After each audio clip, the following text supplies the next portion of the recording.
6,000 square meters ang itatayong sports center ng BCDA, JHMC at Philippine Sports Commission sa Camp John Hay. Ito na nga ba ang sinasabi ko eh?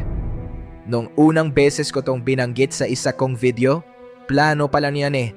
Ngayon, nag-groundbreaking ceremony na. Sama na Facebook posts.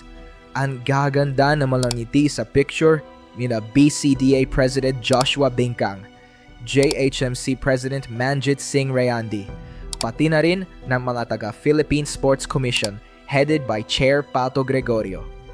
Historic milestone daw para sa Baguio. Historic milestone o isa na naman malaking sakit ng ulo para sa mga taga Baguio. Sabi ng JHMC sa caption nila, maganda raw ang Camp John Hay para sa training dahil sa year-round clean air and high-altitude conditions. Clean air? Nagpapatawa ba kayo? Paano nyo ma-maintain ang clean air na yan kung papatagin nyo na naman ang lupa at magpuputol na naman kayo ng mga puno para dyan sa 6,000 square meters na structure ninyo? Sabi pa ni Bingkang, cornerstone daw ito para sa grassroots development. Sabi naman ni PSC Chair Gregorio, dito raw ite-train at ino-nurture ang mga athletes na champions of tomorrow. Ang ganda pakinggan, di ba?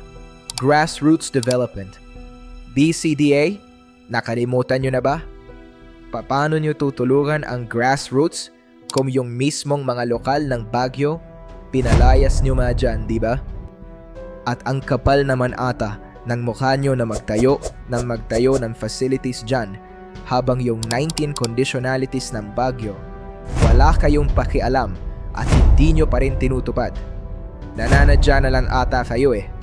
May pa-champions of tomorrow pa kayong nalalaman, yung mga taga Baguio ngayon, ginagawa nyong talunan sa sarili nilang lupa. Kaya hindi nyo masisisi yung mga taga Baguio kung gigil na digil sila lagi sa comment section ng mga post tungkol dyan eh. Maging sensitive naman sana kayo. Simula pa nung dati kong video, hindi na sanayon ang mga taga Baguio sa sports center na yan. Hanggang ngayon, hindi pa rin nagbabago ang isip nila. Galit pa rin ang mga lokal sa proyekto ninyong yan. BCBA at JHMC, huwag kayong magbulag-bulagan at magdingi-binihan. Sino lang ba ang makikinabang dyan? Malaki ba ang matutulong niyan sa mga taga Baguio? Kailanan ba yan ng mga taga Baguio? Hindi nyo man lang na ata sila kinonsulta tungkol dyan eh. May pera ba dyan kaya atat na atat kayong ipatayo yan? Utang na loob na lang.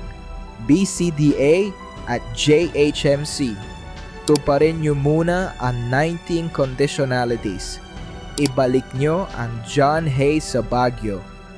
Kasi hanggat hindi nyo ginagawa yan, kahit gawa pa sa ginto yang sports center nyo, isa lang yang malaking monumento ng kaplastikan.